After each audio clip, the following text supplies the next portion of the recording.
Well, I have to admit that sometimes inspiration is sitting just next door. There are superheroes that we hear of who wear capes, and then there are those who actually wear the right emotion of just going out there and doing what is right.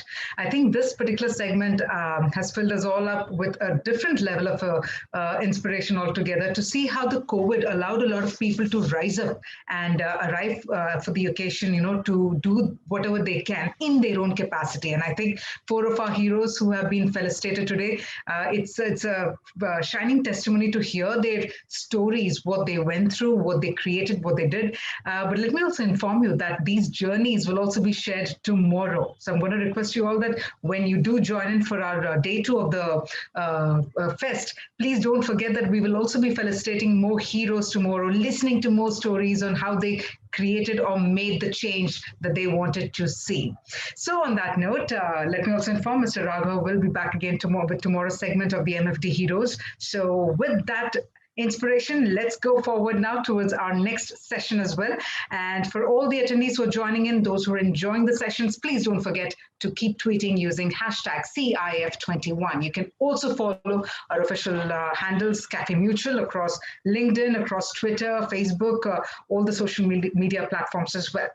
With that, let's now talk about the new normal, which is not new anymore, but yes, we're talking about mastering client acquisition in the new normal. In fact, we do believe that the pandemic has forced us to adopt technology like never before. It was all sitting around, but it was the pandemic that allowed us to actually pick that kind of technology like never before. Now, in this context, we have with us Mr. Anuj Kumar, who is the president and CEO with CAMS, and he's here to help us guide on acquiring clients in the new normal.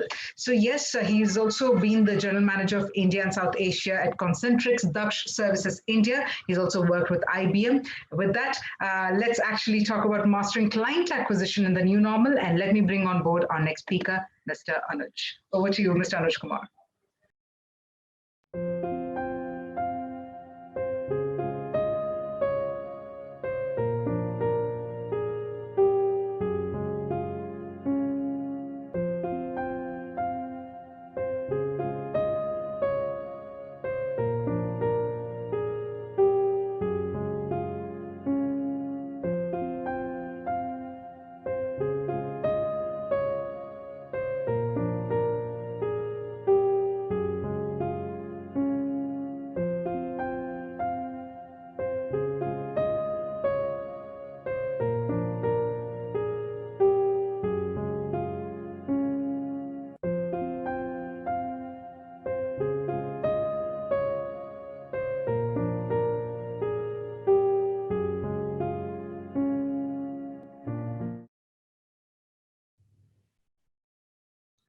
Hi, good evening, everyone. My name is Anuj Kumar, and I work for CAMS, based out of Chennai. And very pleased to be amongst all of you today at this Cafe Mutual Idea Fest. Coming back to a large gathering after some time, and I'm sure the sessions in the morning and afternoon have been very invigorating. Of course, I saw a part of the award ceremony and was really moved by some of the stuff that the MFDs have done over this COVID phase. So my compliments to each one of you for having done what you've done. And what I will do is that as we emerge out of the COVID phase, and I believe that at least in India, there are signs that we are emerging and we are coming out. The discussion with the Cafe Mutual team was if I could come and speak about mastering client acquisition in the new normal. Now, we can argue secretly, all of us wish that the life at the old pace and style comes back, but we also know that the new normal kind of set in for a year. It has helped change some habits almost permanently. Some will be regressive, which means we will go back to how we used to work. But assuming that at least some permanent changes have happened, I think it's just interesting to know how the new normal will set in beyond this year and in the current year in 2021 and beyond. And how do we leverage technology, some of the tools that are at our disposal to make ourselves more productive, to broaden our reach, to deepen our influence on the markets and on our clients. And I'm happy to share this presentation with you, and I hope that this will be relevant. So as we move on, I just want to point out that change was the only constant through all of 2020.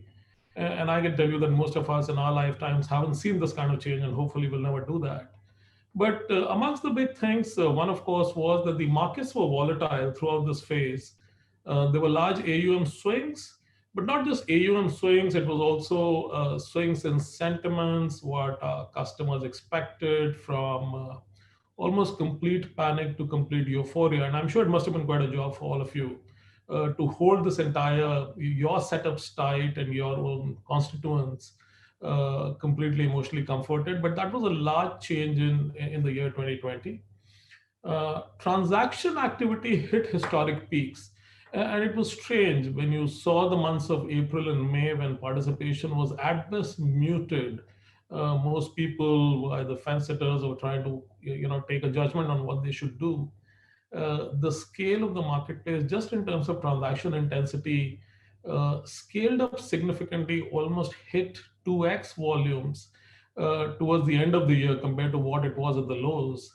And that was a large change during the year. Normally we find progression, we find growth, which kind of happens in steps, but this was very different.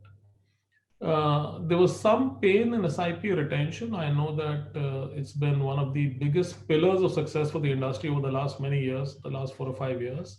But given the times, it was almost logical for investors to continue keeping their investments. I know there was some amount of pain felt, which was slightly counterintuitive, but it happened the way it happened. And then because branches were closed, physical access was closed, and even if some branches started opening, there wasn't much traffic. Nobody wanted to walk in there just because of the fear of the pandemic. Digital it took primacy, became strong. The trend is deepened over 2020. And I will show you some numbers which will help you take away in terms of what has happened. And while this was happening, there were large regulatory changes. There was stamp duty imposition on purchase of mutual funds. There was TDS, which got introduced or reintroduced. And then there were many cutoff timing changes just related to changes in timings of the bond markets, etc. As distributors, as MFTs, I must compliment each one of you for having embraced the change, for having lived through this, and having served your customers well. And I'm sure in the ensuing times, things will get better and easier. So my best wishes for continuing to be successful in the market. Therefore, as the COVID phase settles down, is there a permanent change? Will you continue growing your business and serving your clients the same way? Or will there be any permanent changes? I think that's a good topic for us to ponder over. And like I said, I will show you some trends, some numbers, some market behavior, which of course is your own making. It is our collective making. Some of these numbers are known to you. Some of them may be net new to you, but I expect that you will be able to take away what I'm trying to convey here. Two mega trends which are already in place. The first, of course, is that there is increasing preference for participation in the capital markets. Started building up sometime around 14, 15. But if you see the last 5 years and look at some of the numbers, one, of course, is large awareness created for mutual funds at the grassroots level, bottom of the pyramid, by all the constituents, including the industry body and AMCs. And with the result of that, individual investments have started outpacing institutional. So institutional investment, trusts, corporates, they used to have primacy. Now you will see that between retail, which is 20+%, HNI 30+%, almost 54% of the money comes in from individuals. And this trend is deepening, which just suggests the foundational work all of you have done in the marketplace. 3 crore SIP count. The market has crossed the 3 crore SIP count. Most of this built in the last 5 years, especially in the last 3 years, and you can give yourselves a small pat on the back, saying all the great effort which has gone in has created this result. Who would have thought something like this will happen if you were sitting back in 2015? And then very interestingly, B15 market share, AUM share, has grown from 8 to 15%. So in the same period from 2015 to now, If assets have almost doubled and B30 market share has doubled from 8 to 15%, that's just great vindication of the work done at the grassroots. Because if you see absolute terms and absolute AUM numbers, this will be almost like a 3.5, 4x increase. So clearly, whatever you have done is working out, is right. And therefore, let's not get caught in 6 monthly trends, because over a 5 or 6 year period, I think all of this is pointing in the right direction. The other is digital megatrends, and I just need to show you one or two numbers. FY17, paper transactions used to be 55%, fell to less than half to about 25% in 2020. And now, because of the pandemic, have fallen to about 13%. Now, you can say this is slightly an artificial number. Some of this gap between 13 and 25 may recoup or rebuild. But the fact remains that traffic coming from apps, websites, platforms, etc., is dominant, and from 45% in FY17 to almost 80% plus in FY21. That's a large trend. All of you have contributed. Internet and the smartphone have been at the back of this. And the other, of course, is that when we used to bring in new investors, 50% of them or more than that used to come through the paper route, largely driven by the KYC form. After Aadhaar got sunset, paper became a reality. But in the last 1 year, you can see the depression, you can see the contraction from 53% down to 20% in terms of new investors coming in. Some of this is contributed by what you've done. Some of this is something that you must take note of. But two large mega trends, I think, just underscore everything that has happened in the market over the last 4 or 5 years. As I move on, I think very heartening to see that in this entire phase, and this is a long phase, I'm talking of 2010 onwards, so about 11 years, within which direct plans got launched, RIAs and fintechs, and several new formats came, and we've not pointed out everything here. The MFD's share of AUM, 24% in 2010, 24% in 2015, slightly lesser in terms of share, 20% in 2020, but I would say still holding out very well in terms of staying in the 20 plus AUM share, and again, vindicates all the good work that all of you have collectively done, along with every other constituent and with the support of the AMCs. And even in digital proliferation, while yes, we understand that some of you do prefer a certain style of working, if you just see paper transactions used to be 80% of the MFD's throughput back in 2015 have contracted to 2020. So it may not be such an accentuated trend, but you have certainly picked this up. And then new investors coming through platforms, websites, apps, this number was just about 1/4 of your total throughput. When you brought in a new investor, 1/4 came in through the apps and platforms and websites. That has grown from 24 to 42%. So I think, again, heartening to note that technology, tools, etc., as common amongst the MFDs as in the other segments, these trends are going to become stronger and stronger, and it'll be good for you to continue participating in these and make sure that you completely embrace these. The other thing I wanted to point out is more than 50% of the investors that you've brought in recently are less than 35 years old. So most of them did their college maybe about 10 or 12 years back. They are millennials, their behavior is very different, they're digital first. Expectations of service are very different. Like we've said in the past, that the expectation of service is not mutual fund centric.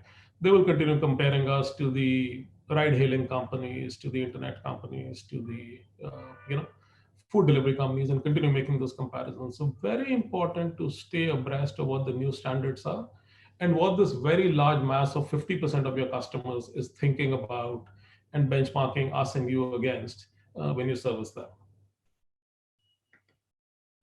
Now, where do the growth opportunities lie, and what are the various drivers that you can leverage and you should leverage?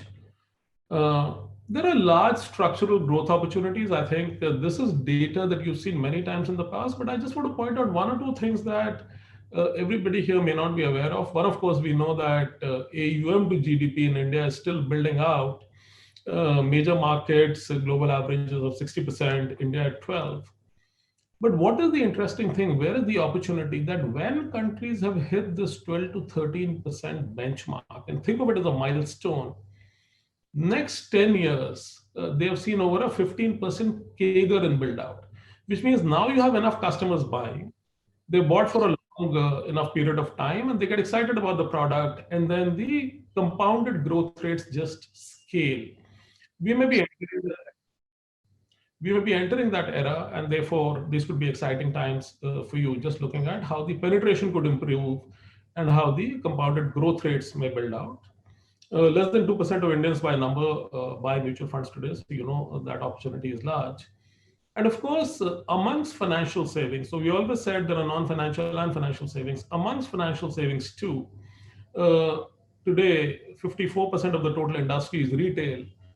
That comprises just 7% of the financial savings. So we are still a speck.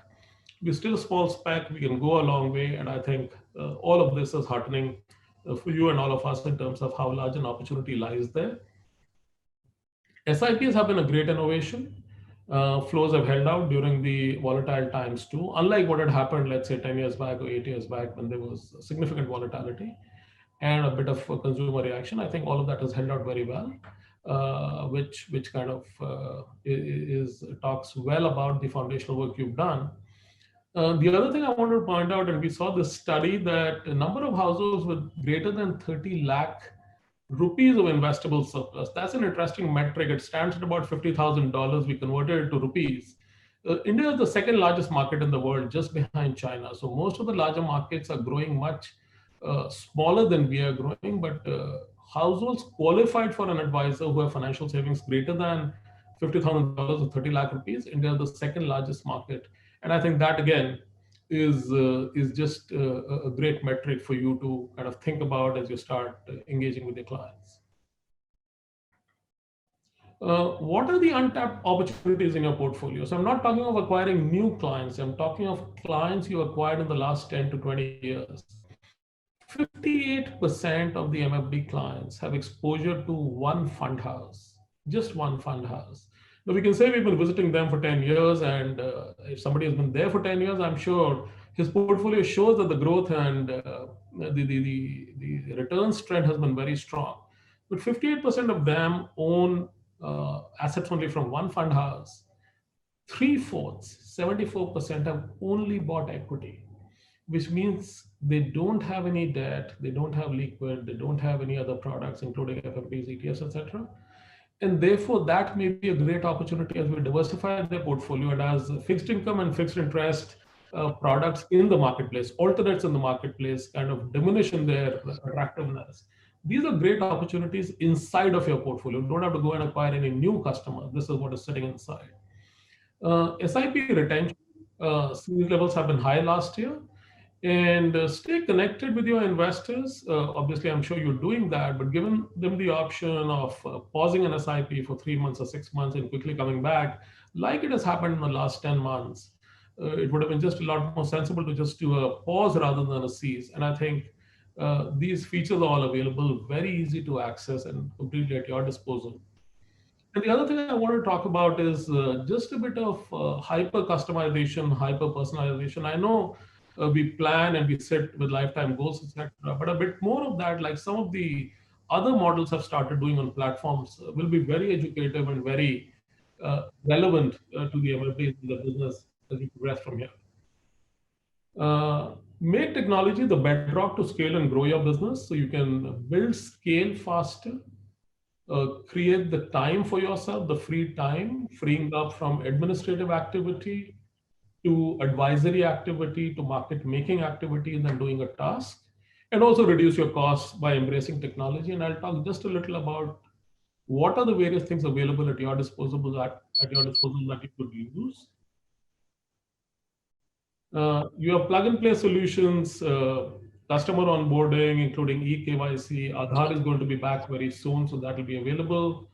On-demand data services, statements, your brokerage and income data, capital gains, just a variety of things that your investors are looking for. Bank mergers have created a pressure on registering new bank accounts because banks have merged, the old bank does not exist, the investor has a new account number.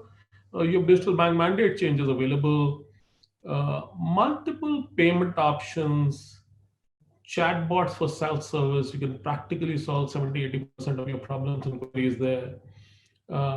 Digital portals of all kinds are now available at your disposal. I'm sure you're embracing those. You could do a little more experimentation, a little more tinkering, and just see what works for you. All of this will become a large, nice tool in your armory and help you become a lot more productive. And the last thing I would say is that the power of technology across the world is shaping lives completely.